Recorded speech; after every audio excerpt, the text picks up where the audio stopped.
Shy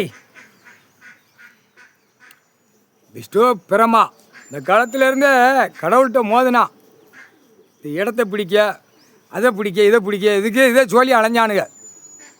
இந்த சிம்மத்தில் அழித்து வச்சுட்டான். இன்னும் அந்த கேள்வி கேட்காம கணக்கு போடுறாரு. கணக்கு போட்டு அந்த கணக்கு எடுக்காமல் இருக்க அவருக்கு எவ்வளோ கோவம் வரும். எவ்வளோ கோவம் வரும். நான் உட்காந்துருக்கேன்டா பூமியில், அதான் கடவுளாக உட்காந்து அந்த கணக்கில் அவருக்கு 1008 டென்ஷன் இருக்கும், லட்ச டென்ஷன் இருக்கும் அவருக்கு. பூமி அழித்து வச்சுருக்கான் மானிடப்பே.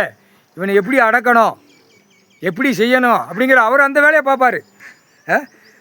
உட்காந்து இந்த இடத்த பிடிக்கவா, இன்னும் 4 பொழுது ஓட்டவா, போங்கடா இன்னும் 4 பேர் கவர்மெண்ட் வேலைக்கணும், உள்ளே போய் அளந்து போடுங்கடா, இங்கே கைலாசத்தில் இன்னும் செய்யுங்கடா, 4 பொழுது இழுக்கட்டும். இது அரசியல்வாதி சூச்சியம், அரசியல்வாதி விளையாட்டு, 10,000 கோடி உள்ள விளையாட்டு, பூமியை அழிக்கிறவன் விளையாட்டு. எல்லாரும் இதில் விளையாடுதான். உட்காந்து கெச்சு போட்டு விளையாடுதான். என்ன காரணம்? உட்காந்துட்டாரு. இது எப்படி வர விடாமல் நம்ம தடுத்து பார்ப்போம் அப்படிங்கிற கணக்கு அதை அவன் பார்க்கான் மானிடப்பே. அப்போ 7 செம்மம் எப்படி பார்த்துருப்பான், 7 செம்மம் எப்படி அழிச்சிருப்பான், 7 செம்மமாக தின்னு கொளுத்து மப்பேறி போய் உட்காந்துருக்கான். புரியுதா? இல்லை நல்லா கேட்டுக்கோ. ஐயாவுக்கு சட முடிய கூட எவனும் தொட முடியாது.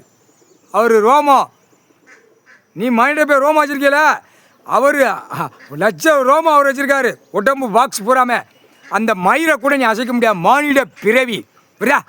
ஒரு சட முடிய தூக்கி போட்டால் ஒரு நாடு அழிஞ்சு போவோம். இறக்கிடுவார் கீழே. ஒழுங்காக பொத்திப்போ, விரிக்காமல் இரு. ஆணும் பெண்ணும் விரிக்கணும்னா இப்படிக்கான இடத்துல வச்சுட்டு விரித்து ஓட்டி ஆட்டி நக்கிட்டு போங்க.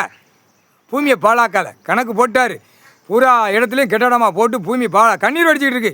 பாறை ஏற்றிக்கிட்டு இருந்தால் அது கண்ணீர் வடிக்கும்ல. அறிவேட்ட முட்டா குய்மலுக்கு அறிவு இருந்தால் செய்ய மாட்டான்ல. 5 வருஷம் 6வது வருஷம் கணக்கு போகுது, கணக்கு எடுக்கலை, இன்னும் கணக்கு எடுக்கலை. கணக்கு உள்ள வழக்காடி உள்ள ஓடிக்கிட்டு இருக்கு. நீதிமன்ற நிலுவையில் நிற்கி. என்ன காரணம்? இழுத்து வதாட்டு போட்டோம் பார்ப்போம். நீதிமான தேடுறத கணக்கு வைப்பார், இன்னுமே வைப்பார். உச்ச காளீஸ்வரரை தேட வைப்பார். அது எப்படி தேடணும், எப்படி வைக்கணும், எப்படி மானிட பிறவி என் காலடியில் எப்படி சரணடையணுங்கிற கணக்கு பார்ப்பார்.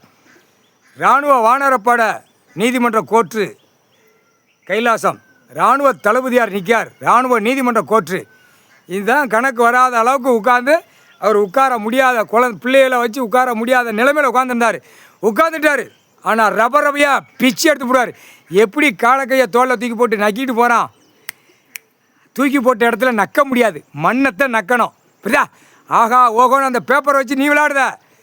அந்த பேப்பருக்கு வேலிசன் இல்லாமல் பேப்பரே இல்லாமல் தடவிடுவார். இப்போ அது இவரே உறிஞ்சிட்டார்னா எல்லாமே முடிஞ்சுவோம். சாப்பாட்டு உணவு உறிஞ்சிட்டார்னா மானிடப்பே திங்க உணவு இல்லாமல் தடுமாறி போயிடுவேன். தண்ணி உறிஞ்சிட்டார்னா தண்ணி குடிக்காத நிலைமையில் ஆகி போவ.